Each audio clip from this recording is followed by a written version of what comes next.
Scripted within an ancient tomb which lies hidden beneath centuries of dust in the guarded library of Miquelon, is the story of how the Rift was formed. Though most cannot recall a time when the Rift did not divide the Enclave from the Outlands, they were at one time unified. In that time, there were lands which were believed to bear the very essence of magic, for they were lush and prosperous.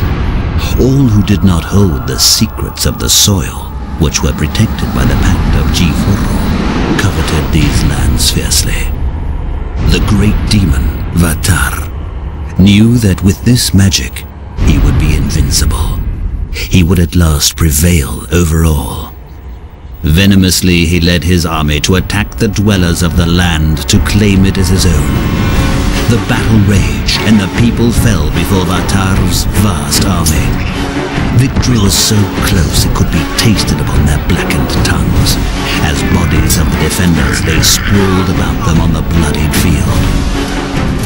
Exultantly, Vatar rose to proclaim his triumph. It was then that disaster struck, in the form of a pathetic little wizard called the Mighty Zale. With a roar of anger and anguish, the wizard slammed his staff into the ground. The world trembled and then cracked, parting beneath Vatar's feet. With an outraged scream, the demon lord plummeted to the depths, to be consumed by the earth he sought to rule. A chasm grew from this powerful blast of magic, wide and longer than any could measure. It was too vast to be traversed, thus separating the people who fought against Vatar forever.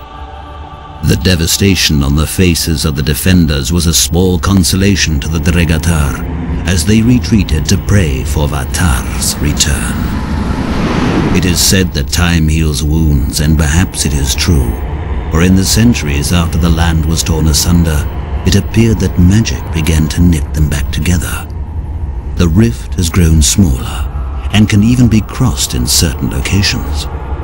The Dregatar, driven by an age-old lust for the land that should belong to them, are now raising their hordes, building siege weapons, and preparing for the day when they may take their revenge and possession of the magic lands. On the other side of the rift, the people of Selenheim are strengthening their defenses. They know another war will soon be waged against them.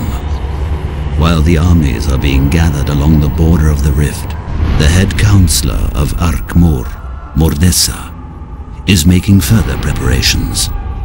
Volunteers are being brought to her for special tasks, and there are rumors about an ancient force about to be awakened, one that has been slumbering for hundreds of years.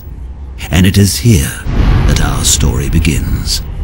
Violently shaken from their sleep, the Chosen are taken by hooded figures to an unknown fate.